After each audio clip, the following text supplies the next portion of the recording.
Book I, Chapter 2. Description of the Purana by Sri Suta. Sri Suta said, I am indeed most fortunate and truly blessed.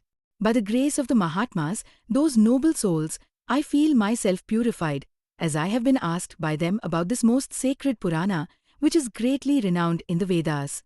Now, I shall describe in detail this Purana, which is considered the best among all Agamas. It is well approved by the Vedas and is the very essence, the secret, of all the Shastras. O Brahmans, I bow down to the gentle lotus feet, known in the three lokas of the Devi Bhagavati, praised by Brahma and the other Devas, Vishnu, Mahesh and others, meditated always by the Munindras, and which the yogis contemplate as their source of liberation. Today I will devotedly describe, in detail and in plain language, that Purana which is the best of all the Puranas, which gives prosperity and contains all the sentiments, rasas, that a human being can conceive, the Srimad Devi Bhagavatam. May that highest primal Shakti, who is known as Vidya in the Vedas, who is omniscient, who controls the innermost of all, and who is skilled in cutting off the knot of the world, who cannot be realized by the wicked and the vicious, but who is visible to the Munis in their meditation, may that Bhagavati Devi give me always buddhi fit to describe the Purana.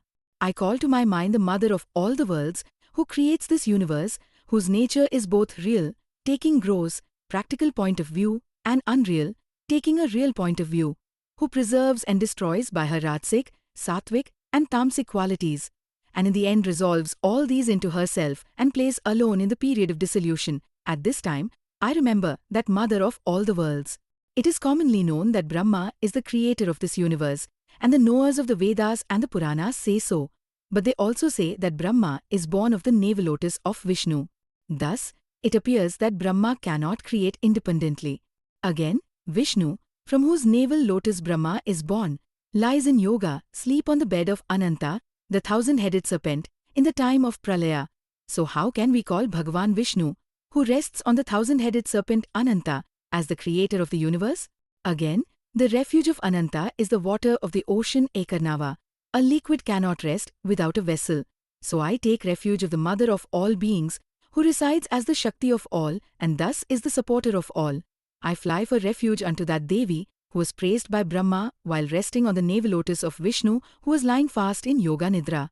O Munis, meditating on that Maya Devi, who creates, preserves, and destroys the universe, who is known as the composer of the three gunas, and who grants mukti, I now describe the whole of the Puranas. Now you all better hear. The Purana Srimad Bhagavat, Devi Bhagavat, is excellent and holy. 18,000 pure shlokas are contained in it. Bhagavan Krishna Dvaipayana has divided this Purana into 12 auspicious Skandhas, books, and 318 chapters. 20 chapters compose the first Skandha, 12 chapters in the second Skandha, 30 chapters in the third Skandha, 25 chapters in the fourth Skandha, 35 in the fifth, 31 in the sixth, 40 in the seventh, 24 in the eighth, 50 chapters in the ninth, 13 in the 10th, 24 in the 11th and 14 chapters are contained in the 12th Skandha. O Munis! Thus, the Dvaipayana Muni has arranged his chapters in each Skandha. Thus, the Mahatma Vedavyasa has divided this Bhagavata Purana into so many Skandhas and into so many chapters, and that the number of verses is 18,000 is already stated. That is denominated as Purana, which contains the following 5 characteristics. 1. Creation of the universe. 2. Secondary creation. 3. Dynasties. 4. Manvantaras. And 5. The description of Manus and other kings. Shiva is beyond Prakritic attributes, eternal and ever omnipresent. She is without any change, immutable, unattainable, but by yoga. She is the refuge of the universe, and her nature is Turiya Chaitanya. Lakshmi is her Sattviki Shakti. Sarasvati is her Rajasic Shakti. And Kali is her Tamasic Shakti. These are all of feminine forms. The assuming of bodies by these 3 Shaktis for the creation of this universe is denominated as Sarga, creation, by the high-souled persons, Mahapurusha, skilled in Shastras. And the further resolution of these 3 Shaktis into Brahma, Vishnu, and Mahesh for the creation, preservation, and destruction of this universe is denominated in this Purana as Pratisarga, secondary creation. The description of the kings of the solar and lunar dynasties and the families of Hiranyakashipu and others is known as the description of the lineages of kings and their dynasties. The description of Swayambhuva and other Manus and their ruling periods is known as Manvantaras, and the description of their descendants is known as the description of their families. Thus, these are the 5 characteristics in the Puranas.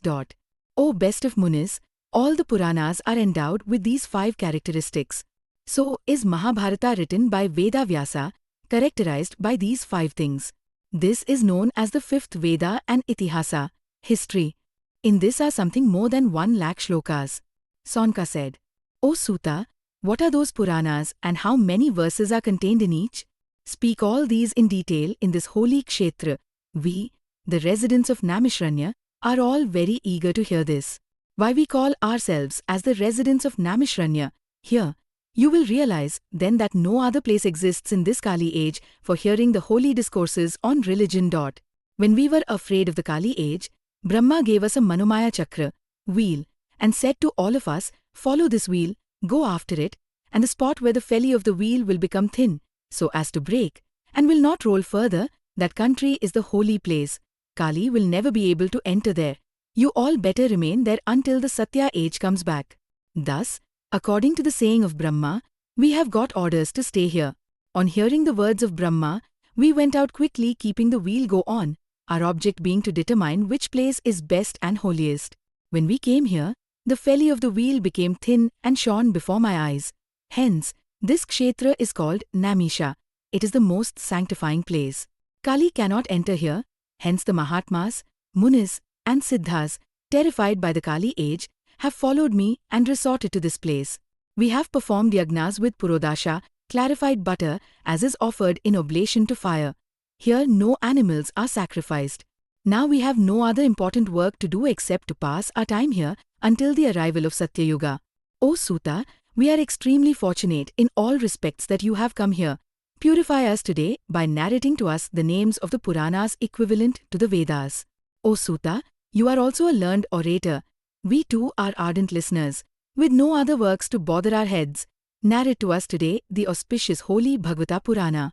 O Suta, long live you, and no ailings, internal, external, or from the Devas, torment you. This is our blessing to you. We have heard that in the most sanctifying Purana, narrated by Maharshi Dvapayana, all about Dharma, religion, Artha, wealth, and Kama, desires, are duly described, as well as the acquiring of Tattva Jnana and liberation are also spoken of. O Suta, our desires are not satisfied the more we hear of those beautiful holy words. Now describe to us the highly pure Srimad Devi Bhagavatam, where all the Leelas, the divine acts, of the Mother of the 3 worlds, purifying the sins, adorned with all the qualifications, are described as yielding all the desires like the Kalpa Vriksha, the celestial tree yielding all desires. Thus ends the 2nd chapter of the 1st book on the description of the Purana, the text, in Mahapurana Srimad Devi Bhagavatam of 18,000 verses by Maharshi Veda Vyasa.